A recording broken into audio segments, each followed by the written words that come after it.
ঘুরতে যাচ্ছি Sirajganj degree college.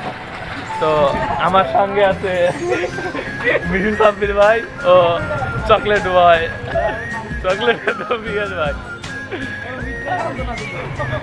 যাই হোক, তো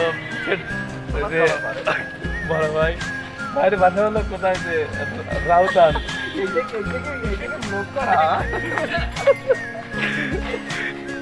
এতে আমাকে ক্যাডবেরি বয় বড় ভাই, হাজারো মেয়ের ক্লাস। ভাই বাসা কোন জায়গায়? জয়পুরহাট না, জয়পুরহাটের ক্যান্ডি বয়, ক্যান্ডি বয়। তো যাই হোক, বাড়ানোর সময় তো ফাইনালি অনেকক্ষণ বড় ভাইদের সাথে হাসি ঠাট্টা করার পর আমরা হাঁটা ধরলাম এবং আমরা ফাইনালি চলে এসেছি সিরাজগঞ্জ সরকারি কলেজ, সিরাজগঞ্জের ভিতর শ্রেষ্ঠ বিদ্যাপাঠ। তো এখানে ওই রকমভাবে ঢোকার সুযোগ হয় নাই, তার জন্য মানে সেনাবাহিনী আছে, তার জন্য ঢুকতে দেয় না কলেজ টাইম বাদে। তারপর আমরা ফাইনালি চলে আসলাম চা খাওয়ার জন্য। আমাদের মূল উদ্দেশ্য হয়েছিল আজকে চা খাওয়া। তো বড় ভাইরা সবাই আসলো এবং বললো যে অর্ডার দাও।